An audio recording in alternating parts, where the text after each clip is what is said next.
दोस्तों, श्रीलंका कभी एक तरक्की याफ्ता मुल्क होता था, लेकिन आज ये मुल्क बहुत मुश्किलात में घिरा हुआ है। तकरीबन 2 करोड़ लोगों के इस मुल्क का फ्यूचर क्या होगा, अभी कोई कुछ नहीं कह सकता। लेकिन श्रीलंका इस हाल में पहुंचा कैसे? इस वीडियो में मैं आपको आसान अल्फाज में ये अजीब कहानी एक्सप्लेन करूंगा।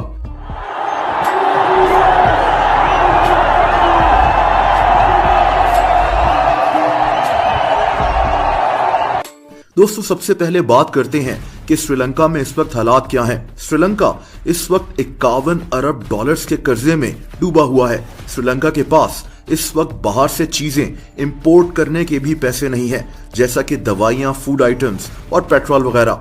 यहाँ महंगाई 133% पर चली गई है। श्रीलंका के पास कागज तक की कमी हो गई है और इसीलिए यहाँ स्टूडेंट्स अपना एग्जाम तक नहीं दे पा रहे। लोगों को छोटी छोटी चीजें भी खरीदने के लिए लाइन में लगना पड़ रहा है और इसीलिए लोग एहतजाज करने सड़कों पर निकल आए थे। छोटी छोटी चीजें भी खरीदने के लिए लाइन में लगना पड़ रहा है और इसीलिए लोग एहतजाज करने सड़कों पर निकल आए थे। ये लोग श्रीलंका के प्रेसिडेंट हाउस में भी घुस गए थे और वहां के स्विमिंग पूल में भी नहा रहे थे। लेकिन श्रीलंका में ये सब हुआ कैसे? श्रीलंका तबाह कैसे हुआ? अब इस कहानी पर बात करते हैं। दोस्तों, श्रीलंका का प्राइम मिनिस्टर महिंदा राजापक्सा था। ये 2005 से 2015 तक श्रीलंका का प्रेसिडेंट भी रहा था। महिंदा राजापक्सा की फैमिली श्रीलंका की ताकतवर तरीन फैमिली थी। इसकी फैमिली के कई लोग हुकूमत का हिस्सा थे। इसका भाई गोटाबाया राजापक्सा श्रीलंका का प्रेसिडेंट भी रहा है और श्रीलंका का डिफेंस सेक्रेटरी भी था। इसका एक और भाई चमाल राजापक्सा पार्लियामेंट का स्पीकर था। इसका बहनोई श्रीलंकन एयरलाइंस का चेयरमैन था। इसके अलावा भी इसकी फैमिली के 40 लोग बड़े बड़े ओहदों पर मौजूद थे। यानी श्रीलंका बेसिकली इस फैमिली की मलकियत बन चुका था। दोस्तों, फिर भी श्रीलंका के लोग इस फैमिली से खुश थे। इनको लग रहा था कि श्रीलंका तरक्की कर रहा था और कोई भी इन इल्जामात पर ध्यान नहीं देता था। और दोस्तों, मसला यहीं से शुरू हुआ। 2019 तक ऐसा लग रहा था जैसे श्रीलंका तरक्की की मंजिलें तय कर रहा है, लेकिन हकीकत कुछ और ही थी। दरअसल श्रीलंका का कर्जा बहुत ज्यादा बढ़ चुका था। श्रीलंका की इकोनॉमी बहुत रिस्क में आ रही थी और दूसरी तरफ महिंदा राजापक्सा महंगे महंगे प्रोजेक्ट्स भी बनाता रहा, जिनका कोई फायदा नहीं होता था। जैसा कि मटाला राजापक्सा इंटरनेशनल एयरपोर्ट, जो कि खाली ही पड़ा रहता था। महिंदा राजापक्सा ने ऐसे कई प्रोजेक्ट्स पर बहुत ज्यादा पैसे जाया कर दिए। इनकी यही गलतियां श्रीलंका के लिए भारी पड़ रही थी। दोस्तों, महिंदा राजापक्सा और इसकी फैमिली ने कोविड के बाद बहुत सारे ऐसे फैसले किए जिनकी वजह से श्रीलंका की इकोनॉमी मुकम्मल तबाही की तरफ चल पड़ी। महिंदा राजापक्सा ने 2019 में टैक्सेस में बहुत ज्यादा कमी कर दी, लेकिन इसकी वजह से श्रीलंका के रेवेन्यू में 25% कमी आ गई।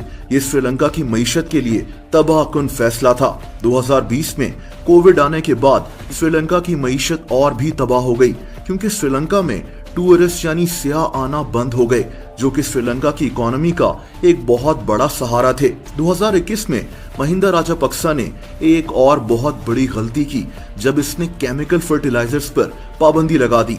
यानी अब किसानों को सिर्फ ऑर्गेनिक फर्टिलाइजर्स के साथ फसलें उगाना थी। दोस्तों, इस फैसले ने श्रीलंका की मईशत को मजीद तबाह कर दिया। किसानों के लिए अचानक से सिर्फ ऑर्गेनिक फर्टिलाइजर्स के साथ काम करना नामुमकिन था और श्रीलंका का फूड सप्लाई का निजाम भी तबाह होकर रह गया।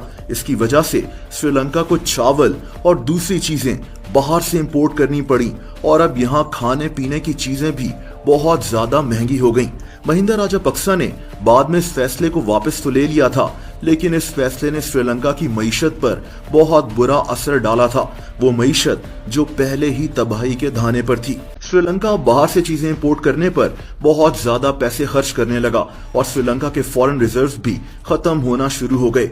श्रीलंका का कर्जा पहले ही बहुत ज्यादा बढ़ चुका था, यानी ये मुल्क तबाह हो रहा था। पूरी दुनिया में कोविड भी चल रहा था और इंटरनेशनल मार्केट में ऑयल की प्राइसेस भी बहुत ज्यादा बढ़ चुकी थी। यानी हुकूमत के गलत फैसले और हालात ने श्रीलंका की तबाही में अहम किरदार अदा किया।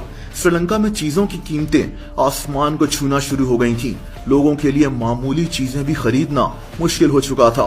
लोगों को पेट्रोल लेने के लिए कई कई घंटे इंतजार करना पड़ रहा था। इस वक्त श्रीलंका के फॉरेन रिजर्व्स सिर्फ 50 मिलियन डॉलर्स रह गए हैं। दोस्तों, यही वो वक्त था जब महिंदा राजापक्सा और इसकी फैमिली के खिलाफ लोग उठ खड़े हुए और मजबूरन इसको लोगों के प्रेशर में आकर इस्तीफा देना पड़ा। इसके बाद ये श्रीलंका से फरार हो गया था। और दोस्तों, ये थी श्रीलंका की तबाही की कहानी। मेरी कोशिश थी कि आसान अल्फाज में आपको वो सब बातें एक्सप्लेन करूं जिनकी वजह से ये खूबसूरत मुल्क फाइनेंशियली तबाह हो गया है।